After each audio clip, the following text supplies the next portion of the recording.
The clatter of dishes echoed through the diner, a chaotic symphony of hurried footsteps, shouted orders, and frying oil sizzling in the morning light.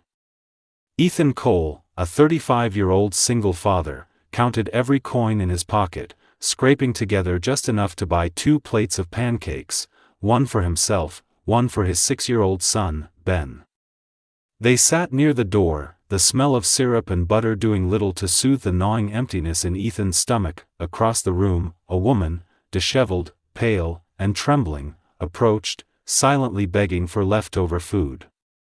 A wealthy customer's voice cut through the air like ice. "You're ruining my appetite," he shouted. Ethan's hands shook, not from fear but from recognition. He had seen that look before. It was the look of someone abandoned by the world, someone whom society had already written off. Without thinking, he carried his plate across the diner, setting it gently in front of her. She whispered, "I don't deserve," before disappearing into the crowd. Weeks later, the diner doors burst open, 6 black SUVs rolling in, lawyers in sharp suits flooding the room. "We represent CEO Aurora Sterling," one of them announced. "We're looking for Ethan Cole." The woman he had fed, the one he thought was just another desperate stranger, she was a billionaire. And she was in danger. Ethan's life had been a constant struggle, working 3 jobs, living in a cramped boarding house, haunted by grief and guilt after his wife's death. But a simple act of kindness, a shared meal, would soon turn his world upside down.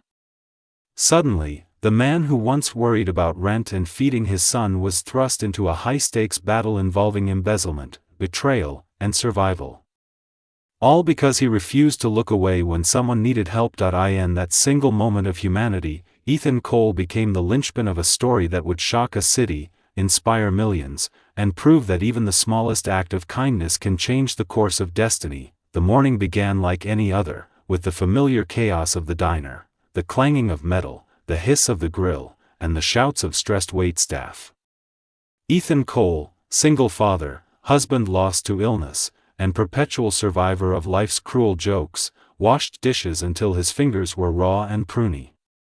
After his shift, he counted the spare change in his pocket and bought 2 plates of the cheapest pancakes he could afford. One for himself, one for Ben. Ben's laughter rang out softly as he counted the pieces on his plate. "2 for me, 2 for you, Dad," he said, barely able to contain his excitement. Ethan smiled weakly, ruffling his son's hair, and tried to push aside the gnawing emptiness in his own stomach. That's when he saw her. A woman, hair tangled, clothes wrinkled but clearly of quality fabric, hands trembling as she clutched her stomach. She was asking for leftovers, and the diner's wealthiest customer was verbally ripping her apart. "You're ruining my breakfast," the man shouted, his tone dripping with irritation. Most people ignored her, some laughed quietly. Ethan's heart tightened. He didn't hesitate. Carrying his plate, he crossed the room and set the pancakes in front of her. The woman looked at him with tear-filled eyes. I don't deserve," she whispered. Ben tugged at his sleeve. "Dad, what about your food?" Ethan kissed the top of his son's head. "Dad's okay, buddy." It was a small act, but it planted a seed neither of them could foresee. Weeks later, that seed would grow into something extraordinary. Life, however, did not slow down for Ethan. He worked 3 jobs, morning dishwashing, afternoon delivery runs, and evening air conditioning repairs. The bills stacked, the rent loomed, and the memory of his wife haunted him like a shadow he could never escape. One week after that morning in the diner, he found himself publicly humiliated. The diner manager, furious that Ethan had given food away, barked at him in front of the entire restaurant. "If you're poor, focus on making money. Don't play the hero." The laughter of patrons filled the room. Ethan said nothing. He knew he had done the right thing. That night, back at his boarding house, the landlord demanded an immediate rent increase. Ethan held Ben close as the boy's voice quivered. Are we losing our home, Dad? But then, a week later, everything changed. 3 black SUVs pulled up in front of the diner, their doors opening in unison. Lawyers and bodyguards flooded the room, holding credentials that silenced the whispers of onlookers. "We represent CEO Aurora Sterling," one of them announced. "We're looking for Ethan Cole." "It's urgent." Ethan's mind raced. "I haven't done anything wrong."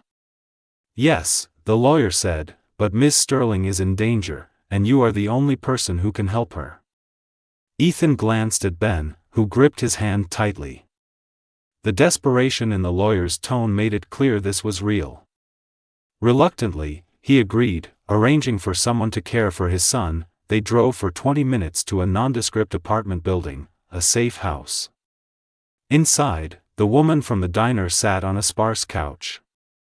Her hair was now pulled back, her face clean, but exhaustion weighed on her. Ethan could hardly believe it.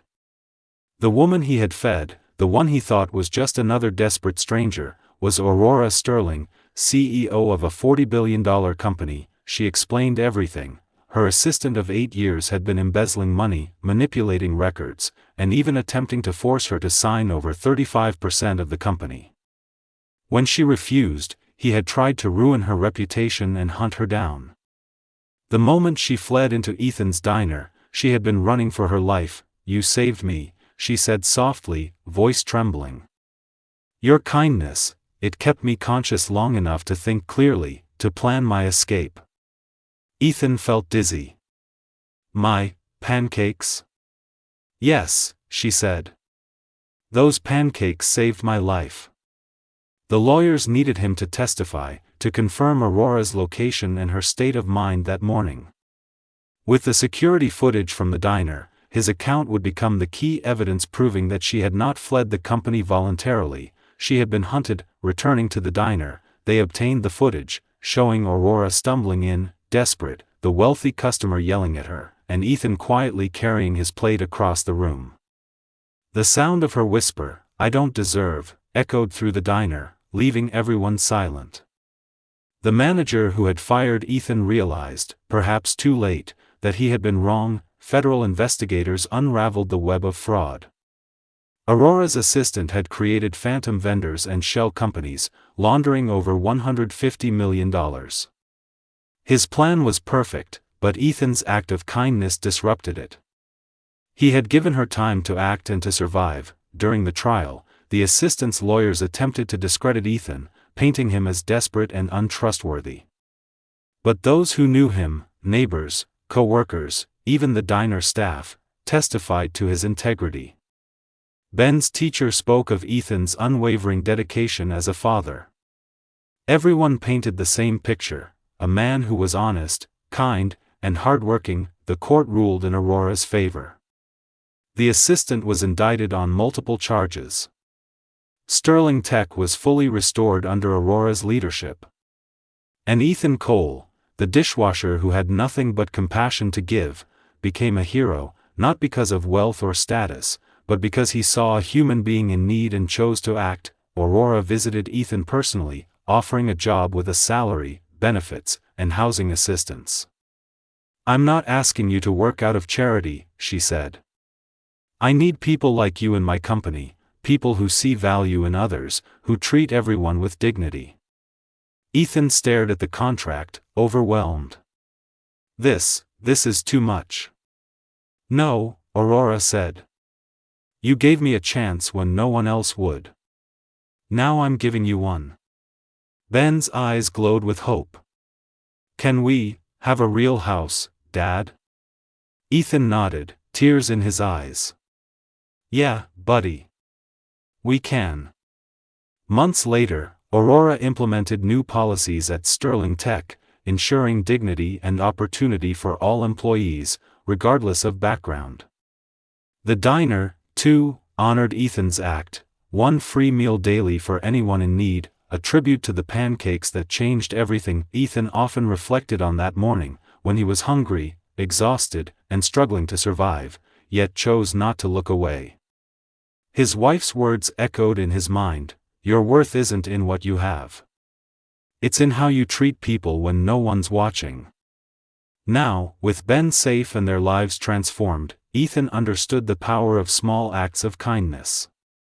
He hadn't saved Aurora with pancakes, he had given her the strength to save herself.